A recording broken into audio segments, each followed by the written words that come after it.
Hello everyone, welcome back to my channel. ఈ రోజు మన ఛానల్లో మరో సరికొత్త స్నాక్ రెసిపీతో అయితే మీ ముందుకు వచ్చేసానండి. చాలా అంటే చాలా క్విక్గా చేసుకోవచ్చు. ఇక టేస్ట్ విషయానికి వస్తే భలే అంటే భలే రుచిగా ఉంటుంది. అలాగే బయటన క్రిస్పీగా లోన సాఫ్ట్గా చాలా రుచిగా ఉంటుంది. చాలా హెల్దీ రెసిపీ అండి. మీరైతే ఫుల్గా వీడియో చూసేయండి, ఎక్కడ స్కిప్ చేయకుండా. ఇక రెసిపీ అయితే స్టార్ట్ చేసుకుందాం. దీనికోసం అయితే కనుక 1 కప్పు వరకు పచ్చి బఠానీ తీసుకున్నానండి. దానిని ఒక చిన్న మిక్సీ జార్ తీసుకొని అందులో వేసుకోండి. అలాగే 2 పచ్చిమిర్చిని, 1 ఇంచు అల్లం ముక్కని, 3 లేదా 4 వెల్లుల్లి రెబ్బల్ని వేసుకొని సరిపడినంత వాటర్ వేసుకొని నేను వీడియోలో చూపించిన విధంగా ఇలా పేస్ట్ చేసుకొని పక్కన పెట్టేయండి. నెక్స్ట్ అయితే స్టవ్ వెలిగించి ఒక కళాయి పెట్టుకొని కళాయిలో 1 స్పూను లేదా 2 స్పూన్ల వరకు నూనెను వేసుకోండి. నూనె వేడైనాక 1/2 స్పూన్ చొప్పున ఆవాలు, జీలకర్రని వేసేసి ఈ 2 చిట్టపెట్టలు అయిన తర్వాత ముందుగా మనం పేస్ట్ చేసి పెట్టుకున్న గ్రీన్ పీస్ పేస్ట్ని అయితే తెచ్చి ఇందులో వేసేయండి. వేసేసి పచ్చివాసన పోయేంత వరకు కలుపుకుంటూ ఈ ఆయిల్లో ఈ పేస్ట్ని ఫ్రై చేసుకోండి. అలాగే ఈలోపు అయితే మీకు వచ్చిన రిక్వెస్ట్ అండి, మన ఛానల్ ఇంతవరకు ఎవరైనా సబ్స్క్రైబ్ చేయకుండా చూస్తే ప్లీజ్ అండి సబ్స్క్రైబ్ చేయండి.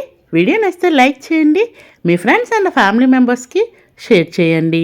నేను వీడియోలో చూపిస్తున్నాను చూడండి. ఈ విధంగా కలుపుకుంటూ ఫ్రై అయిన తర్వాత సన్నగా కోసుకున్న కొత్తిమీర తరిగిన ఒక గుప్పెడు వేసుకొని దానిని కూడా బాగా కలిసేంత వరకు కలుపుకొని ఇదే పేస్ట్లో ఫ్రై చేసుకోవాలి.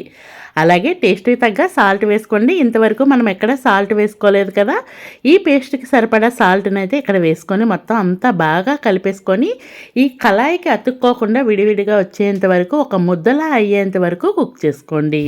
ఇది పచ్చివాసన పోయేంత వరకు ఫ్రై చేస్తేనే మనం చేసుకునే రెసిపీ అనేది బాగుంటుంది. నెక్స్ట్ ఇందులో 1 స్పూన్ వరకు బేసన్ అండి శనగపిండిని వేసుకోండి. శనగపిండిని వేసుకొని ఆ శనగపిండిని కూడా పచ్చివాసన పోయేంత వరకు ఇందులోనే ఈ పేస్ట్తో పాటు ఫ్రై చేసుకోండి. మొత్తం ఇదంతా ముద్దలా రెడీ అవుతుంది. నేను వీడియోలో చూపిస్తున్నాను చూడండి. ఈ విధంగా అయితే కుక్ చేసుకొని పక్కన పెట్టేయండి. నెక్స్ట్ ఒక మిక్సింగ్ బౌల్ తీసుకొని 1/2 కప్పు వరకు గోధుమ పిండి, 1/2 కప్పు వరకు మైదా పిండి కలిపి 1 కప్పు వరకు అయితే వేసుకున్నాను. అలాగే ఇందులో టేస్ట్కి తగ్గ సాల్ట్ వేసుకొని మొత్తం అంతా బాగా కలిపేసుకొని కొంచెం నీళ్ళని వేసుకొని నేను వీడియోలో చూపించిన విధంగా అయితే పిండిని అయితే కలుపుకోవాలి.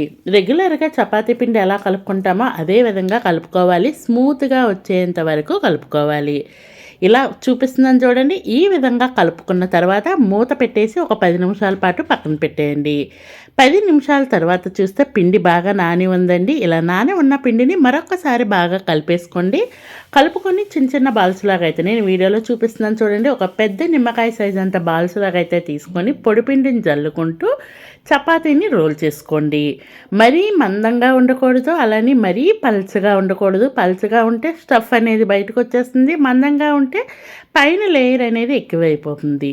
ఇలా అంతా స్ప్రెడ్ చేసుకున్న తర్వాత ఏదైనా ఒక షార్ప్గా ఉండేది తీసుకోండి. ఒక బౌల్ లాంటిదైనా క్యాప్ లాంటిదైనా తీసుకొని ఈ విధంగా నేను వీడియోలో చూపించిన విధంగా అయితే కట్ చేసి పెట్టేసుకోండి.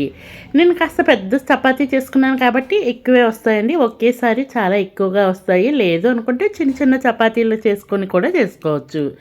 ఇలా షార్ప్గా ఉన్నదాంతో చేసేసి ఈ విధంగా ఫస్ట్ అయితే చిన్న పూరీలా చిట్టి పూరీస్ ఉంటాయి కదండి, ఈ విధంగా అన్నింటినీ రెడీ చేసుకొని ఫస్ట్ అయితే పెట్టేసుకోవాలి. ఇలా ఎక్సెస్ ఉన్న పిండిని అయితే తీసేయండి. తీసేసి మళ్ళీ ఇదే విధంగా రోల్ చేసుకొని ఈ విధంగానే రెడీ చేసుకోవచ్చు. నెక్స్ట్ అయితే కనుక కాస్తంత నీళ్ళని తడి చేసుకోండి. ఈ మొత్తం చేసుకున్న చపాతీస్ కంటే ఎడ్జెస్ అంతా వాటర్ని తడి చేసుకోండి. అలా అప్లై చేయటం వల్ల ఏంటంటే మనం స్టిక్ చేసినప్పుడు బాగా స్టిక్ అవుతుంది. నెక్స్ట్ అయితే ఈలోపే మనం కుక్ చేసి పెట్టుకున్న గ్రీన్ పీస్ పేస్ట్ ఉంది కదండి, ఆ పేస్ట్ని అయితే కనుక ఒక్కొక్క స్పూన్ చొప్పున వేసేసి నేను వీడియోలో చూపించిన విధంగా ఫోల్డ్ చేసేయండి. ఈ స్టఫ్ అనేది బాగా బయటకు రాకుండా చివరి వరకు మనకి బాగా ప్రెస్ చేస్తే కనుక ఈ విధంగా నేను వీడియోలో చూపిస్తూ ఉంటాను చూడండి. 1, 2 చేసి చూపిస్తాను. ఈ విధంగా ఎడ్జెస్ అనేది ఈ కర్రీ లోపలికి తోస్తూ ఎడ్జెస్ ప్రెస్ చేస్తే మనకి కరెక్ట్గా స్టిక్ అయిపోతాయి. ఇంకొకటి కూడా మీకు చేసి చూపిస్తాను. ఇంకా అలాగే మన ఛానల్లో మంచి స్నాక్ రెసిపీస్ ఉన్నాయండి. Veg and non veg snack చాలా మంచి రెసిపీస్ ఉన్నాయి.